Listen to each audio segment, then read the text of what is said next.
Saludos cordiales, un sábado más ya de los últimos de julio antes de las vacaciones. Algunos de ustedes estarán ya en vacaciones, otros se las tomarán en agosto, como este que les habla, pero vamos a ofrecerles información como siempre. Todas las semanas les vamos un tema de actualidad. Intentamos que sea el tema de la semana. Esta semana es un poco extraña, pues porque Biden, el presidente de Estados Unidos, ha dicho que se va, que no repite. Parece que va a ser Kamala Harris la sustituta, la que se va a enfrentar a Trump. Pero no quiero hablarles de eso. Quiero hablarles de algo de lo que en teoría no tendría que hablarles. Verán, de periodistas y de medios de comunicación. Los viejos del lugar aseguran que los periodistas nunca debemos ser noticia. Y yo creo que así es y así debe seguir siendo.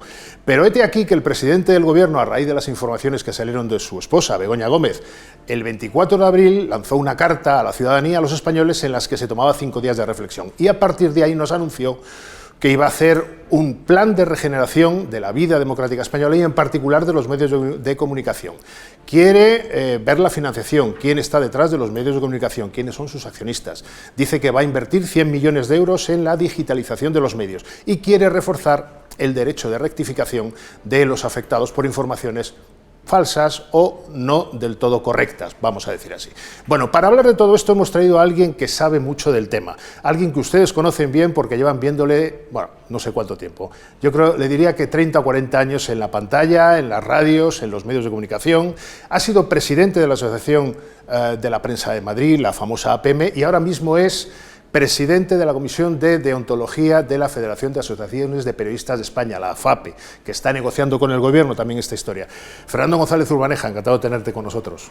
Encantado yo también de veros y estar con vosotros. Antes de meternos en harina, Fernando, yo quiero hablar del contexto. Estamos viendo aquí una imagen detrás tuya del presidente con su esposa Begoña Gómez. El debate puede que tenga razón de ser, después de medio siglo de democracia, el debate sobre los medios, como ha habido debate sobre la justicia, sobre las Fuerzas Armadas, sobre los políticos, sobre la política, pero me da la impresión de que el hecho de que sea a colación de unas informaciones que se están demostrando ciertas sobre unas imputaciones a la esposa del presidente no condiciona para mal este debate. Sí, es un debate, yo creo que un poco extemporáneo, aunque es un debate actual, porque la mala información, la intoxicación, es un tema caliente en la Unión Europea, caliente en Estados Unidos, caliente en el mundo entero. Me llama la atención que estos debates, desde que yo tengo conocimiento, por ejemplo, Thatcher, al fin de mandato, quiso hacer una ley antilibelo. Blair quiso hacer una ley antilibelo también a fin de mandato. Felipe González en la 4ª legislatura tuvo preparado un proyecto de ley antilibelo. O sea, que los políticos en etapa terminal de repente les entra una pasión por ordenar a estos díscolos periodistas. O sea, cuando tienen problemas con los medios de comunicación, sí, porque al principio nunca los tienen. Sí, al principio van bien. Entonces, esa correlación histórica, que no tiene por qué repetirse, me produce inquietud. Y luego, como ha surgido el tema, es un poco inconsistente, tan inconsistente como a estas alturas no sabemos nada de qué es eso. Es decir, no hay nada en concreto.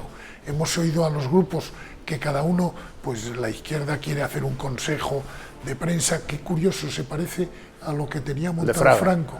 No, Franco, antes que Fraga. Fraga fue un liberal copiando a los de Mussolini. Y no sé lo que hay, porque si el presidente quiere mejorar la democracia, no diré regenerar porque es una palabra que está muy manoseada, los políticos podían empezar por comprometerse ellos en lo que hacen, porque en la manipulación de la información no somos los periodistas los expertos, son los políticos. ¿Hasta qué punto condiciona el debate o lo contamina también el hecho de que ahora hay mucha red social que se mezcla con información, opinión? Hay mucha gente, sobre todo gente más joven, que ya solo se informa por las redes sociales, por TikTok, por Instagram, por Twitter, evidentemente, y digamos eso también condiciona la labor de los medios de comunicación, vamos a decir así, tradicionales, digitales o no digitales, pero tradicionales. Sí. ¿En qué medida está condicionado el debate por todo esto? ¿Y cómo se puede poner puertas al campo? Eso es un hecho histórico, es un hecho lógico, es un hecho desde 2006 y la aparición del iPhone, la revolución en la comunicación y en la información es total. Eso que se ha llamado infodemia, que es un palabra cuando lo descubran los políticos nos van a inflar a infodemia, ¿no?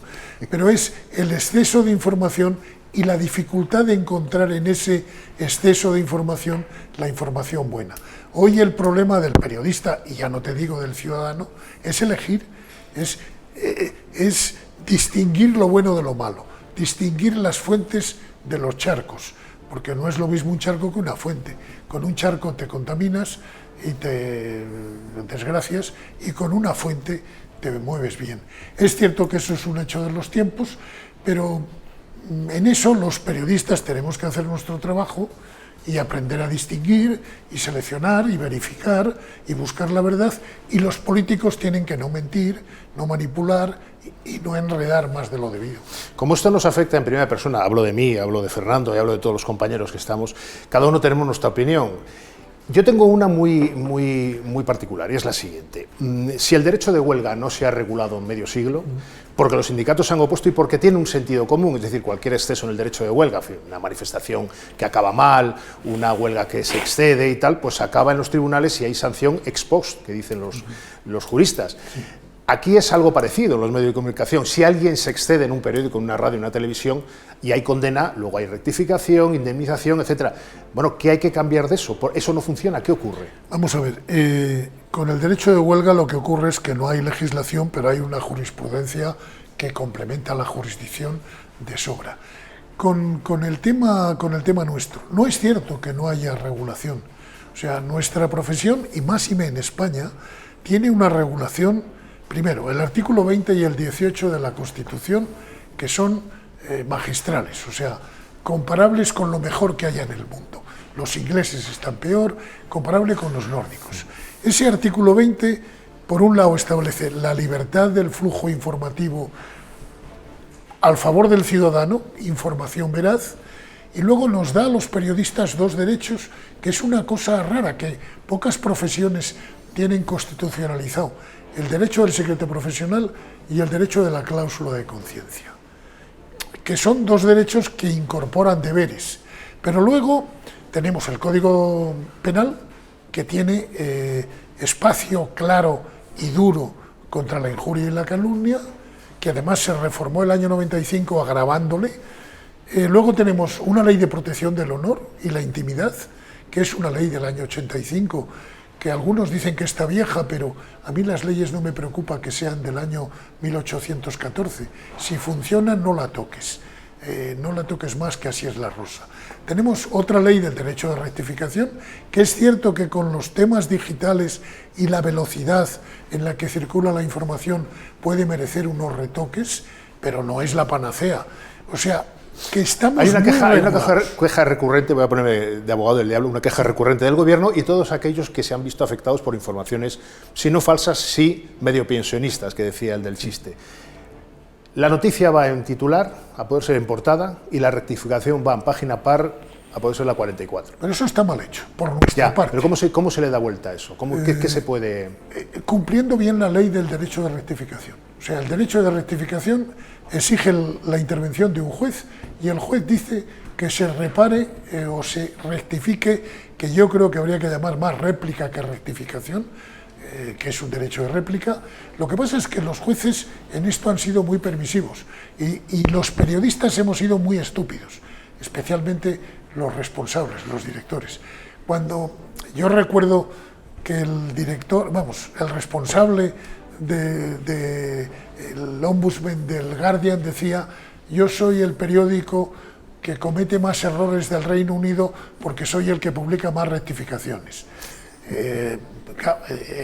En su humildad estaba la soberbia, ¿no? Sí. Soy el que publica más rectificaciones porque reconozco que me equivoco. Los periodistas nos equivocamos con facilidad. Y nos cuesta reconocer que nos equivocamos. Pues supongo que como toda profesión pública. No, pero yo soy de la tesis de que hay que reconocer los errores. Trabajamos rápido, trabajamos con material incandescente, fugible, nos quemamos. Sí. Entonces, para ganar credibilidad tienes que reconocer los errores. Y yo achaco a los directores poca inteligencia en el reconocimiento de errores. Oiga, me he equivocado, pues lo reconozco inmediatamente y reparo el daño. Y eso lo único que te hace es ganar credibilidad, por mucho rectificar no pierdes credibilidad. Cuando la pierdes es cuando no rectificas y el lector se da cuenta que te equivocas. Estamos con Fernando González Urbaneja, expresidente de la APM y sobre todo ahora presidente de la Comisión de Deontología de la Federación de Asociaciones de la Prensa de España. El debate es muy interesante y además sería interminable. Hay una cuestión, Fernando, y es que el Gobierno se está agarrando a la transposición a España, ese es el tronco de la reforma que quiere hacer, de un reglamento europeo que en origen no está hecho para luchar contra los bulos de la política interna del país, que es un poco lo que quiere Pedro Sánchez y el PSOE, sino para luchar contra la intromisión de Putin en los medios de comunicación europeos para alterar el equilibrio y el ecosistema europeo en su lucha. Bueno, que estamos en guerra con Rusia, vamos, que hay que hablarlo así, ¿no? Lo que ocurre es que nos han querido dar gato por liebre o no se han enterado de lo que es el reglamento de la Comisión Europea. Primero, el reglamento es ley, o sea, no necesita transposición ni interpretación, es ley positiva, aplicable, una parte en el mes de octubre y otra parte en septiembre del año que viene. O sea, eso es ley. Que quiera usted ir más allá o que más acá no, más allá, eso ya es posible. Pero el reglamento, además... ¿Tú crees que quiere ir más allá, Pedro Sánchez? Yo, mi opinión en lo que sé hasta ahora es que no saben lo que quieren.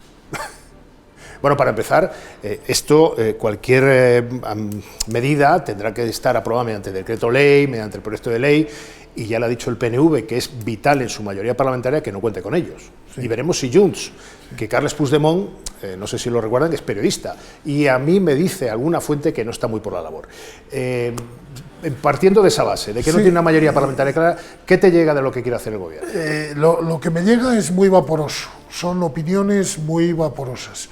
El tema de la transparencia de los accionistas, pues la ley de sociedades anónimas, la legislación mercantil es muy clara, y ir más lejos en esa legislación mercantil me parece que no tiene mucho sentido, sobre todo porque el que quiera hacer trampas va a hacer trampas con ley y sin ley, porque hacer trampas es relativamente sencillo. Bueno, con eso y con las subvenciones también. Sí, la transparencia en los subsidios públicos. Bueno, eso me parece bien, porque lo que ocurre es que hay muchos subsidios públicos que no se conocen, que funcionan por cañerías discretas, porque un subsidio público es que tú a un contratista que tengas le digas que haga determinadas cosas. Estas cosas se acaban sabiendo y acaban nutriendo la zona de sombra de una democracia madura. Yo le pediría al gobierno que se dedique a sus cosas y no se meta donde no debe. En el espíritu de la primera enmienda de la Constitución americana, que dice que materias de religión y de opinión pública no son legislables, que el gobierno vaya por su acera y la religión y la opinión pública vaya por su acera, que son distintas, algún paso de cebra pero pocos, y cada uno por su lado. Los gobiernos tratando de embridar a la prensa no me suena bien. Eso siempre ha acabado mal. Siempre ha acabado por no decir fatal. Y la prensa tiene un control o un límite que son los tribunales. Sí. Y los tribunales es un límite que todo el mundo entiende. Es cierto que la prensa yo creo, que tenemos que reforzar nuestra lex artis, nuestro código deontológico, que todos sabemos cómo se refuerza, que es buscar diligentemente la verdad, verificar la información y rechazar a todos aquellos que no lo hagan. El que no lo hace pierde credibilidad y a la larga está perdido, porque nosotros vivimos del público y entonces solo el público nos va a dar el largo plazo. A corto plazo puedes hacer alguna trapacería. Y claro, a mí lo que me preocupa también es esa previsibilidad de los medios, de los que están contra el gobierno y los que están con el gobierno, que eso es malo para la profesión y es malo para el gobierno y para la oposición, porque en el momento en que se producen los alineamientos y los encapsulamientos pierde la credibilidad y el lector nos manda al infierno con razón. Por resumir para la audiencia que nos está viendo, lo único claro hasta ahora es que el gobierno va a destinar 100 millones de euros a digitalización de los medios, ayudar en la digitalización de los medios. ¿Sabemos algo? No. Primero, los medios están digitalizados. O sea, hoy no sé qué medio no está digitalizado. Luego, la digitalización no es extraordinariamente cara. Hay algunos procesos que sí lo son, pero son los procesos más complejos que van vinculados a un negocio más o menos exitosos. 100 millones, ¿por qué? No lo sé. Con fondos europeos... Es mucho dinero, ¿eh? Es bastante dinero. Con fondos europeos, pues me entran dudas. ¿Cómo se reparten? Pues me entran más dudas. ¿Vais a exigir como, bueno, Federación de la Asociación de Periodistas, la FAPE, como APM, se va a exigir transparencia en ese reparto de las ayudas? Porque claro, aquí el gobierno señala con el dedo a determinados medios de comunicación que no son de su cuerda ideológica, vamos a decir así, como propagadores de bulos, eso que llama el presidente del gobierno de forma bastante enfática, la máquina del fango. Y supuestamente estaría financiado por la derecha y la ultraderecha, los bitoquiles y todo esto. Claro, si el gobierno tiene 100 millones para repartir, no se los va a repartir a esos medios. Pero todo esto es muy impreciso. Claro, por eso todo es muy vaporoso. Hombre, los que estamos en la pomada sabemos lo que hay detrás de cada una de las palabras y quién susurra esas palabras en los oídos de la ministra de Hacienda, que habla muy a tontas y a locas, o del propio presidente, que es más cauteloso pero que no se le entiende. Yo lo que tengo entendido, yo no estoy ahora en la FAPE ni en la APM, ya pasó mi tiempo, es que quieren intervenir. Nosotros como comisión de quejas somos independientes, tenemos un acuerdo con la FAPE, que es que la FAPE no se mete en nuestras cosas y nosotros no nos metemos en las suyas, y actuamos como un órgano independiente, 12 personas que ante las quejas que no actuamos de oficio, ante las quejas que nos plantea un ciudadano, emitimos un dictamen. Hemos emitido 220 ya, que no está mal. Hay un cuerpo de doctrina homogéneo sobre el buen periodismo, pero no somos órgano influyente.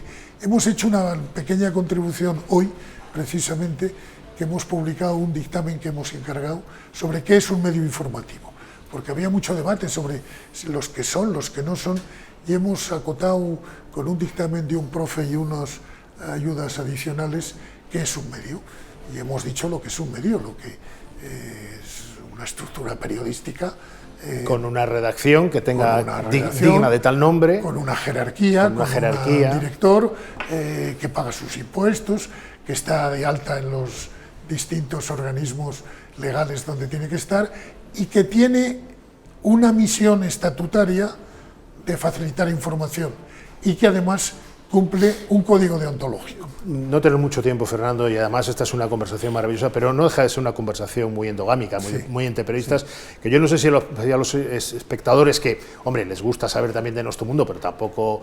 Esto es como cuando vas al dentista, los problemas del dentista con el mecánico dentista te interesan relativamente. ¿No? ¿Qué va a pasar con la medición de audiencias?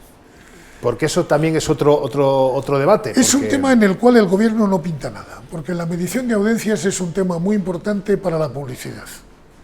Y la publicidad, por la cuenta que le tiene, ya se encarga de tener unas mediciones de audiencia adecuadas.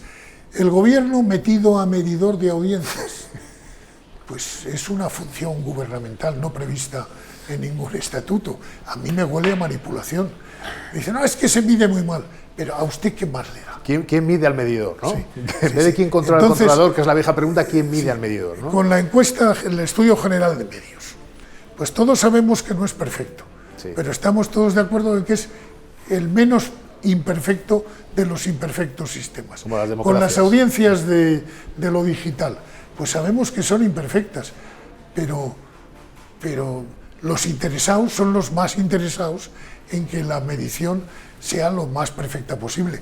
Yo, a un ministerio puesto a regular esto, pues si ya lo del CIS es extravagante, lo de la medición de audiencias, aparten sus manos pecadoras de ese tema. Ya los afectados ya se ocupan. Te iba a decir, podemos poner a Tezanos cuando salga el CIS, pero esto es una broma entre nosotros. Fernando, ha sido un enorme placer. Fernando González Urbaneja, presidente de la Comisión de Deontología y Quejas de FAPE. Y a todos ustedes, bueno, yo no sé si les queda mucho para cogerse vacaciones o están de vuelta de vacaciones. En cualquier caso, este es un verano caliente. Caliente por el tema Begoña Gómez, caliente por lo que vaya a pasar en los juzgados de Plaza Castilla, caliente por saber si Salvador Illa va a ser el próximo presidente de la Generalitat o habrá repetición electoral el 13 de octubre, caliente por saber si habrá presupuestos, en fin, que quedan todavía muchas semanas. Después de agosto, septiembre y después viene octubre. Hasta entonces.